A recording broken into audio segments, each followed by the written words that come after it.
स्वागत है आप सभी का। आज मैं आपको राजस्थान की बहुत फेमस प्रेम कथा महेंद्र और मोमल की बहुत अच्छे तरीके से सुनाऊंगा।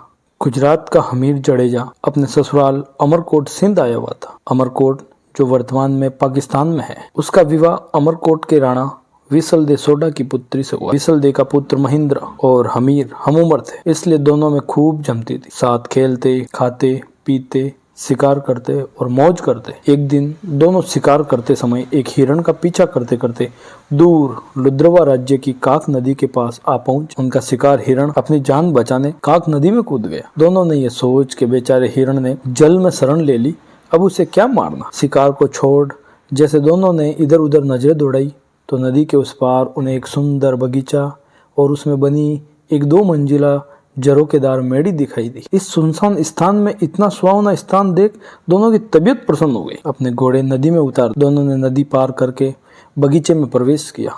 इस वीरानी जगह पर इतना सुंदर बाग, दोनों आश्चर्यचकित हो गए कि अपने पड़ोस में ऐसा नकलिस्तान, क्योंकि अभी तक तो दोनों ने ऐसे नकलिस्तानों के बारे में सौदागरों से ही चर्चाएं सुनी। उनकी आवाज सुन मेड़ी में बैठी मोमल ने झरोके से नीचे झांक कर देखा तो उसने गर्दन पर लटके लंबे काले बाल, बहुत तक तनी हुई मूछें, चौड़ी छाती, मांसल भुजाएं वाले 2 खूबसूरत नौजवान अपना पसीना सुखाते दिखाई दिए। मोमल ने तुरंत अपनी दासी को बुलाकर कहा, नीचे जा और नौकरों से कह इन सरदारों के घोड़े को पकड़े और इनके रहने खाने का इंतजाम करें। दोनों किसी अच्छे राजपूत करके लगते हैं, शायद रास्ता भूल गए, इनकी अच्छी खातिरदारी करना। मोमल के आदेश से नौकरों ने दोनों से आराम के लिए व्यवस्था की, उनको भोजन करवाया। तभी मोमल की एक सहेली ने आकर दोनों का परिचय पूछा। हमीर ने अपना और महेंद्र का परिचय दिया। पूछा कि तुम किसकी सहेली हो, ये सुंदर बाग और झरोकेदार मेड़ी किसकी है और हम किस सुलक्षणी के मेहमान हैं। मोमल की सहेली कहने लगी, क्या आपने मोमल का नाम नहीं सुना, उसकी चर्चा नहीं सुनी। मोमल वही जो जग प्यारी मोमल के नाम से पूरे मांड देश में प्रख्यात है, जिसके रूप से ये सारा प्रदेश महक रहा है, जिसके गुणों का बखान ये काक नदी कल कल कर गा रही है। ये झरोकेदार मेड़ी और सुंदर बाग उसी मोमल का, जो अपनी सहेलियों के साथ यहाँ अकेली ही रह कहकर सहेली चली गई। अभी भोजन का झूठा थाल उठाने एक नौकर आया और बताने लगा, सरदारों आप मोमल के बारे में क्या पूछते हो, उसके रूप और गुणों का तो कोई पार ही नहीं। वह शीशे में अपना रूप देखती है तो शीशा टूट जाता, श्रृंगार कर बाग में आती है तो चांद शर्मा कर बादलों में छिप जाता है। उसकी मेड़ी की दीवारों पर कपूर और कस्तूरी का लेप किया हुआ, रोज ओखलियों में कस्तूरी कूटी जाती, मन दूध से वह रोज स्नान करती है, शरीर पर चंदन का लेप करती है। मोमल तो इस दुनिया से अलग भगवान ने वैसी दूसरी बनाई ही नहीं। कहते कहते नौकर बताने लगा, अखंड कुंवारी मोमल पुरुषों से दूर अपने ही राग रंग में डूबी रहती, एक से एक खूबसूरत, बहादुर, गुणी, धनवान, जवान राजा राजकुमार मोमल से शादी करने आए, पर मोमल ने उनकी ओर देखा तक नहीं, किसी को पसंद तक नहीं की। मोमल ने प्रण ले रखा, वह विवाह उसी से करेगी जो उसका दिल जीत लेगा, नहीं तो पूरी उम्र कुंवारी रहेगी। कुछ ही देर में मोमल की सहेलियों ने आकर कहा कि आप दोनों में से एक को मोमल ने बुलाया है। हमीर ने अपने साले महेंद्र को जाने के लिए कहा, पर महेंद्र ने हमीर से कहा, पहले आप पधारिए। हमीर को मेड़ी के पास छोड़ सहेली ने कहा, आप भीतर पधारे, मोमल आपका इंतजार कर रही है। हमीर जैसे ही आगे चौक में पहुंचा तो देखा आगे उसका रास्ता रोके एक शेर बैठा था और दूसरी ओर देखा तो उसे एक अजगर रास्ते पर बैठा दिखाई दिया। हमीर ने सोचा मोमल को डायन है और नकलिस्तान रचकर पुरुषों को अपने जाल में फांस कर मार देती होगी। वह उल्टे पांव वापस हो चौक से निकल गया। हमीर महेंद्र आपस में बात करते, तब तक मोमल की सहेली आ गई और महेंद्र से कहने लगी, अब आप आइए, मोमल आपका इंतजार कर रही है। महेंद्र ने अपना अंग का पहन हाथ में भाला ले सहेली के पीछे पीछे चलना शुरू किया। सहेली ने उसे ही हमीर की तरह चौक में छोड़ दिया। महेंद्र को भी चौक में रास्ता रोके शेर बैठा नजर आया। उसने तुरंत अपना भाला लिया और शेर पर पूरे वेग से प्रहार कर दिया। शेर जमीन पर लुढ़क गया और उसकी चमड़ी में भरा भूसा बाहर निकला है। महेंद्र यह देख मन ही मन मुस्कुराया कि मोमल उसकी परीक्षा ले रही। तभी उसे आगे अजगर बैठा दिखाई दिया। महेंद्र ने भूसे से भरे उस अजगर के भी अपनी तलवार के प्रहार से टुकड़े टुकड़े कर। अगले चौक में महेंद्र को पानी भरा नजर आया। महेंद्र ने पानी की गहराई नापने हेतु जैसे पानी में भाला डाला तो ठक से आवाज आई महेंद्र समझ गया जिसे वह पानी समझ रहा है वह तो कांच का फर्श है। कांच का फर्श पार कर सीढ़ियां चढ़कर महेंद्र मूमल की मेड़ी में प्रविष्ट हुआ। आगे मूमल खड़ी, जिसे देखते ही महेंद्र ठिठक गया। मूमल ऐसे लग रही थी जैसे काले बादल में बिजली चमके, एड़ी तक लंबे काले बाल, मानो काली नागिन सिर से जमीन पर लौट रही हो। चंपे की डाल जैसी कलाइयां, बड़ी बड़ी सुंदर आंखें, ऐसा लग रही थी जैसे मद भरे प्याले हो। तपे हुए कुंदन जैसा बदन का रंग, वक्ष जैसे किसी सांचे में ढले हुए हो, पेड़ जैसा पीतल का पत्ता अंग अंग जैसे उफन रहा। मूमल का ये रूप देख महेंद्र के मुंह से अनायासी निकल पड़ा, न किसी मंदिर में ऐसी मूर्ति होगी और न ही किसी राजा के रणवास में ऐसा रूप होगा। महेंद्र तो मूमल को ठगा सा देखता ही रह गया। उसकी नजरें मूमल के चेहरे को एकटक देखते जा रही। दूसरी ओर मूमल मन में कह रही थी, क्या तेज है इस नौजवान के चेहरे, और नयन तो नयन क्या खंजर है। दोनों की नजरें आपस में ऐसी गड़ी कि हटने का नाम नहीं ले रही। आखिर मूमल ने नजरें नीची कर महेंद्र का स्वागत किया। दोनों ने खूब बातें की। बातों बातों में दोनों एक दूसरे को कब दिल दे बैठे पता ही नहीं चला। न ही पता चला कब रात खत्म हो गई, कब सुबह का सूरज निकल आया। उधर हमीर को महेंद्र के साथ कोई अनहोनी न हो जाए सोचकर नींद ही नहीं आई। सुबह होते ही उसने नौकर के साथ संदेशा भेजा, महेंद्र को बुलवाया और चलने को कहा। महेंद्र का मूमल को छोड़कर वापस चलने का मन तो नहीं था, पर मूमल से यह कहकर मैं फिर आऊंगा मूमल,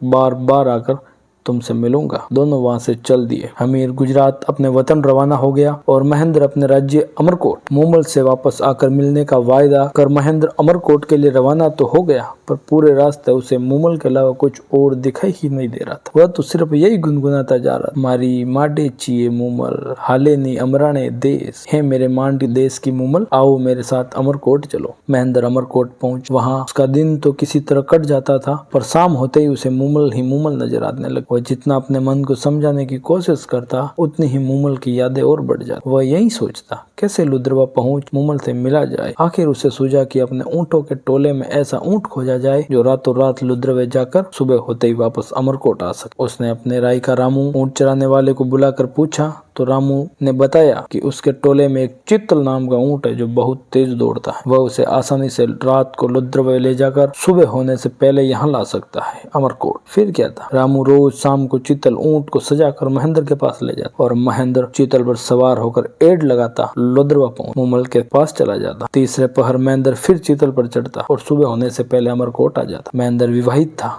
उसकी 7 पत्नियां थी। मूमल के पास से वापस आने पर वह सबसे छोटी पत्नी के पास आकर सो जाता। इस तरह कोई 7-8 महीने तक यह दिनचर्या चलती रही। इन महीनों में बाकी पत्नियों से तो मिला तक नहीं। वे सभी सबसे छोटी बहू से ईर्ष्या करने लगे। एक दिन जाकर इस बात पर उन्होंने अपनी सास से शिकायत की। सास ने छोटी बहू को समझाया, बाकी पत्नियों को भी महेंद्र ब्याह कर लाया है, उनका भी उस पर हक बनता, इसलिए महेंद्र को उसके पास जाने से मत रोका कर। तब महेंद्र की छोटी पत्नी ने अपनी सास को बताया, महेंद्र तो उसके पास रोज सुबह होने से पहले आता है और आते ही सो जाता है। उसे भी उससे बात किए हुए कोई 7-8 महीने हो गए। वह कब कहाँ जाते हैं, कैसे जाते हैं, क्यों जाते हैं, मुझे कुछ मालूम नहीं। छोटी बहू की बातें सुन महेंद्र की माँ को शक हुआ। उसने ये बात अपने पति राणा विसलदेव को बताई। चतुर विसलदेव ने छोटी बहू से पूछा, जब महेंद्र आता है तो उसमें क्या कुछ खास नजर आता है। छोटी बहू ने बताया, जब रात के आखिरी पहर में महेंद्र आता है तो उसके बाल गीले होते हैं जिनमें से पानी टपक रहा हो। चतुर विसलदेव ने बहू को हिदायत दी कि आज उसके बालों के नीचे कटोरा रख, उसके भीगे बालों से टपके पानी को इकट्ठा कर मेरे पास लाना। बहू ने यही किया। कटोरे में एकत्र पानी विसलदेव के सामने हाजिर किया। विसलदेव ने पानी चक्कर का, ये तो काग नदी का पानी है, इसका मतलब महेंद्र जरूर मूमल की मेड़ी के पास जाता होगा। महेंद्र की 7 पत्नियों को तो मूमल का नाम सुनकर जैसे आग लग गई। उन्होंने आपस में सलाह कर ये पता लगाया कि महेंद्र वहां जाता कैसे। जब उसे पता चला कि महेंद्र चित्तल नाम के ऊंट पर सवार हो मूमल के पास जाता है तो उसने दूसरे दिन चित्तल ऊंट के पैर तुड़वा दिए ताकि उसके बिना महेंद्र मूमल के पास न जाए। रात होते ही जब रामू चित्तल लेकर नहीं आया तो महेंद्र उसके घर गए। वहाँ उसे पता चला चित्तल के तो दोनों उसकी पत्नियों ने पैर तुड़वा दिए। तब रामू से चित्तल जैसा दूसरा ऊंट मांगा। रामू ने कहा, उसके टोले में एक तेज दौड़ने वाली एक टोरडी है, पर वो कम उम्र के चलते चित्तल जैसी सुलझी हुई और अनुभवी नहीं है। आप उसे ले जाइए, पर ध्यान रहे उसके आगे चाबुक ऊंचा न करे। चाबुक ऊंचा करते ही वह चमक जाती है और जिधर उसका मुंह होता है उधर दौड़ना शुरू कर देती। तब उसे रोकना मुश्किल है। महेंद्र टोरडी पर सवार हो लुद्रवा के लिए रवाना होने लगा। मूमल से मिलने की बेचैनी के चलते वह भूल गया और चाबुक ऊंचा नहीं करना, परंतु वो ऊंचा कर दिया और एड लगा दी। अब टोरडी सरपट भागने लगी। अंधेरी रात में महेंद्र को रास्ता ही नहीं पता चला, वो कहां से कहां पहुंच गया। थोड़ी देर में महेंद्र को एक झोंपड़े में दिया जलता नजर आया। वहां जाकर उसने उस क्षेत्र के बारे में पूछा तो पता चला कि लुद्रवा की जगह बाड़मेर पहुंच चुका है। रास्ता पूछ जब महेंद्र लुद्रवा पहुंचा तब तक रात का तीसरा पहर बीत चुका था। मूमल उसका इंतजार कर सो चुकी थी। उसकी मेड़ी में दिया जल रहा था। उस दिन मूमल की बहन सुमल भी मेड़ी में आई। दोनों की बातें करते करते आंख लग गई। सहेलियों के साथ दोनों बहनों ने देर रात तक खेल खेले थे। सुमल ने खेल खेल में पुरुषों के कपड़े पहन पुरुष का अभिनय किया और वो बातें करती करती पुरुष के कपड़ों में ही मूमल के पलंग पर सो गई। महेंद्र मूमल की मेड़ी पहुंच सीढ़ियां चढ़ जैसे ही मूमल के कक्ष में घुसा, देखा कि मूमल तो किसी पुरुष के साथ सो रही है। यह दृश्य देखते ही महेंद्र को लगा जैसे उसे एक साथ हजारों बिच्छुओं ने काटा हो। उसके हाथ में पकड़ा चाबुक वहीं गिर गया। वह जिन पैरों से आया था उन्हीं से चुपचाप बिना किसी को कुछ कहे वापस अमरकोट लौट आया। मन ही मन सोचता रहा, जिस मूमल के लिए मैं प्राण तक न्यौछावर करने के लिए तैयार, वो मूमल ऐसी निकली जिसके लिए मैं कोसों दूर से आया हूँ। वह एक पर पुरुष के साथ सोई मिलेगी। धिक्कार है ऐसी औरत। सुबह आंख खुलते ही मूमल की नजर जैसे महेंद्र के हाथ से छोटे चाबुक पर पड़ी। वह समझ गई महेंद्र आया था। शायद किसी बात से नाराज होकर चला गया। उसके दिमाग में कई कल्पनाएं आती रही। कई दिनों तक मूमल महेंद्र का इंतजार करती रही कि वो आएगा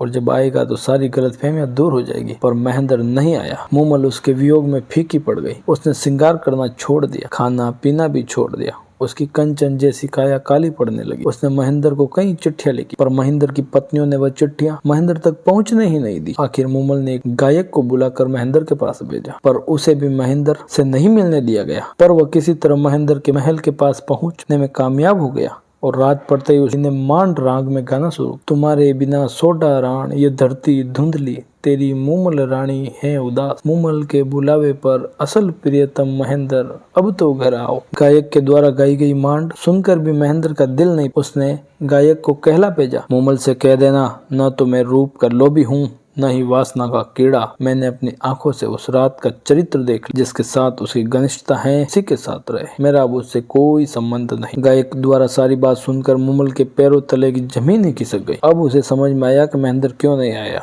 मूमल ने तो सपने में भी नहीं सोचा कि उसे ऐसा कलंक लगेगा। उसने तुरंत अमरकोट जाने के लिए रथ तैयार करवाया ताकि अमरकोट जाकर महेंद्र से मिलकर उसका वहम दूर किया जा सके कि वह कलंकिनी नहीं है, उसके सिवाय उसका कोई नहीं। अमरकोट में मूमल के आने व मिलने का आग्रह पाकर महेंद्र ने सोचा शायद मूमल पवित्र है, लगता है मुझसे ही कोई गलतफहमी होगी, और उसने मूमल को संदेश भिजवाया कि वह उससे सुबह मिलने आएगा। मूमल को इस संदेश से आशा बंधी। रात को महेंद्र ने सोचा, देखे मूमल मुझसे कितना प्यार करती है। सो सुबह उसने अपने नौकर को सिखाकर मूमल के डेरे पर भेजा। नौकर रोता पीटता मूमल के डेरे पर पहुंचा और कहने लगा, महेंद्र जी को रात में काले नाग ने डस लिया जिससे उनकी मृत्यु हो गई। नौकर के मुंह से इतना सुनते ही मूमल पछाड़ खाकर धरती पर गिर पड़ी।